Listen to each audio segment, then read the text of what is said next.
Could mathematics ever be described as beautiful? If you are a religious person, then perhaps the answer might be yes, because mathematics is the language that allows us to describe with utter precision the intricate way in which God created his universe. If you are a scientist, then perhaps you might think so too, because there are those formulae that link, most beautifully, two areas of knowledge that may have seemed hitherto unrelated. The famous American physicist Richard Feynman seemed to think so about one formula in particular, which he called our Joule, and the most remarkable formula in mathematics. He was referring to Euler's identity, first expressed in 1748 by Leonhard Euler. Leonhard Euler was born on the 15th of April 1707 in Basel in Switzerland.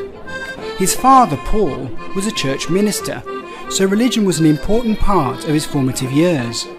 His father was friendly with the Bernoulli family, and it was Johann Bernoulli, one of the foremost mathematicians of his time, who convinced Paul that his son may have a greater future in the field of mathematics. The Bernoulli family, a dynasty of famous mathematicians, has had a huge effect on the way we live our lives today, as it was one of their number, Daniel, who would go on to describe what is now known as the Bernoulli effect, the principle that enables aircraft to fly. It was Daniel Bernoulli who in 1727 secured Euler a post at the Imperial Russian Academy of Sciences in St. Petersburg. Euler would eventually replace Bernoulli as the head of the mathematics department, but concerned about the continuing turmoil in Russia, Euler left St. Petersburg in 1741 to take up a post at the Berlin Academy. It was while Euler was in Berlin that he published his Introduction to Analysis of the Infinite, in which he expressed what is now known as Euler's formula, a special case of which led to Euler's identity. Strangely enough, the special number E, known as Euler's number and used in Euler's formula, was not actually discovered by Euler himself. It was discovered instead by another of the Bernoulli clan, Jacob Bernoulli, who came across it whilst working on the principle of compound interest. Jacob Bernoulli found that if he deposited $1 at the beginning of the year and awarded himself a total of 100% interest over that year, no matter how many times he divided the interest payments throughout the year, he couldn't get past a grand total of $2.72 by the end of the year. The exact number is actually 2.718281882845235360287471. It was Euler who named this number E after his own name, and that has been the symbol that has stuck. But how is E actually calculated? The humble calculator knows only 4 mathematical operations: addition, subtraction, multiplication, and division. The number E can actually be calculated by an infinite series of additions, multiplications, and divisions, like this. We start with 1. To this, we add 1 divided by 1 factorial. This gives us 2. We then add 1 divided by 1 times 2, otherwise known as 2 factorial. This gives us 2.5. We then add 1 divided by 1 times 2 times 3, or 3 factorial. This gives us 2.666. We then add 1 divided by 4 factorial. This gives us 2.708. We then add 1 divided by 5 factorial. This gives us 2.716. As we add more and more terms into the equation, we get closer to the precise value of Euler's number. The beautiful thing about this equation is that it is very easy to predict what the next term will be, as each time the denominator factorial is increasing by 1. Now, E, as we have written it here, is like writing e to the power of 1. If we wanted to make this more general and raise e to the power of x, then the infinite series changes to 1 plus x over 1 factorial plus x squared over 2 factorial plus x cubed over 3 factorial plus x to the 4 over 4 factorial, and so on. Now it just so happens that e to the x is not the only thing that can be calculated by such an infinite series. The trigonometric functions sine and cosine can also be calculated by infinite series. Sine of x is equal to x divided by 1 factorial minus x cubed over 3 factorial plus x to the 5 over 5 factorial minus x to the 7 over 7 factorial, and so on.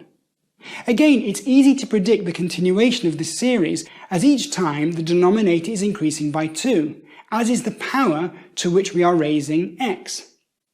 The sign of each term keeps alternating between a plus and a minus. Something similar happens with the cosine of x too. 1 minus x squared over 2 factorial plus x to the 4 over 4 factorial minus x to the 6 over 6 factorial plus x to the 8 over 8 factorial, and so on. Again, like the sine series, the denominator and power terms increase by 2 each time, only this time, instead of starting from 1, they begin from 2.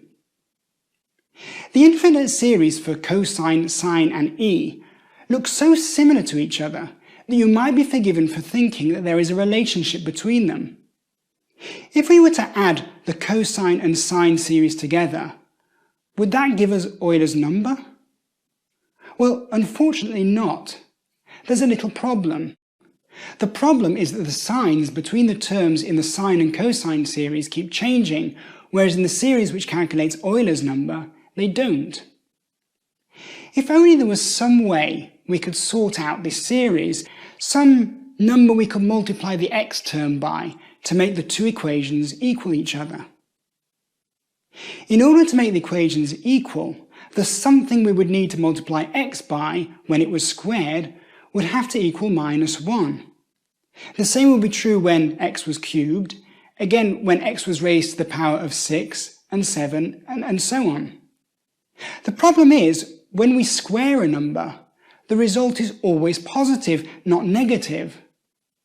What we need is a number that, when squared, is equal to minus 1. The problem is, such a number doesn't exist.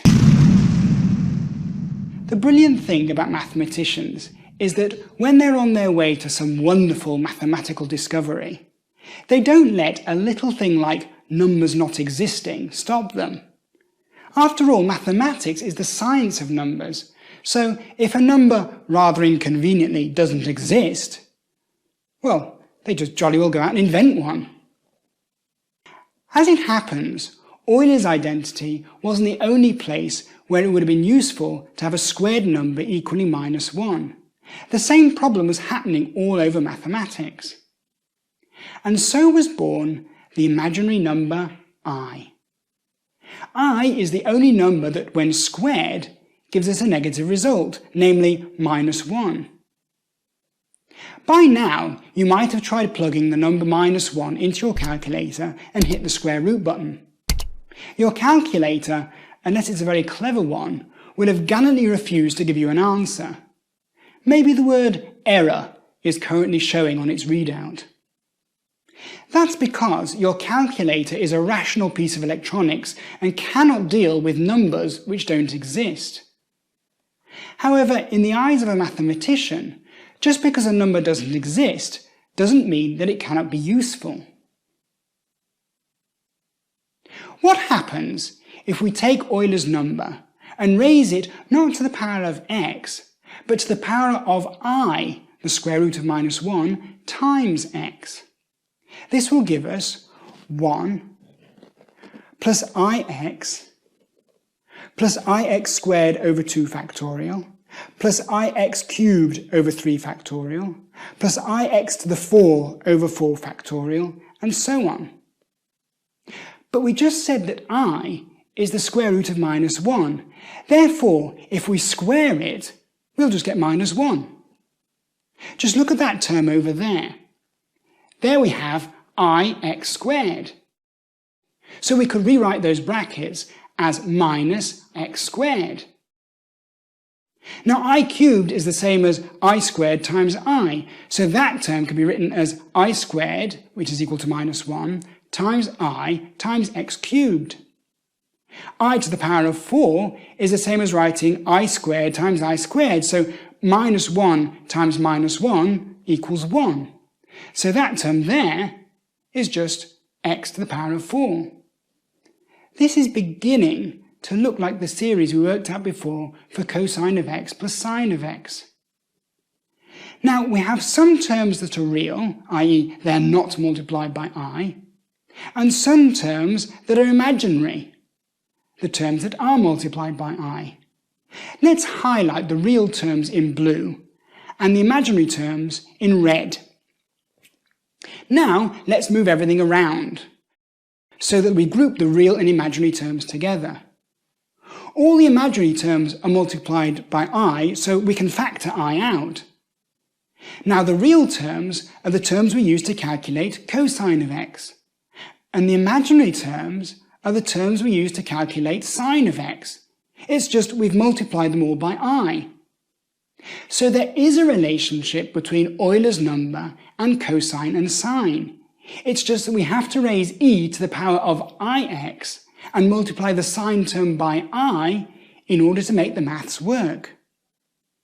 This is Euler's formula, which we mentioned at the beginning of the video.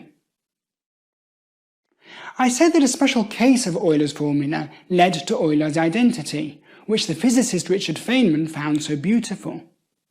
The special case occurs when x is equal to pi. Cosine of pi is equal to minus 1, and sine of pi is equal to 0, so e to the I pi is equal to minus 1. Rearranging this slightly gives us Euler's identity. E to the I pi plus 1 equals 0. What is so amazing about this little identity is that it links together in one simple relationship 4 completely different concepts in mathematics.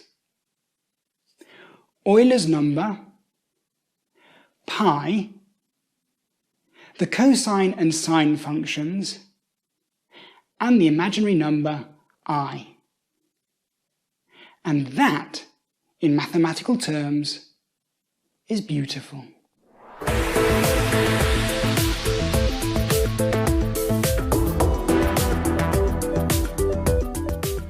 Filming is currently underway on a special online video course which explores the Fourier transform and how it works.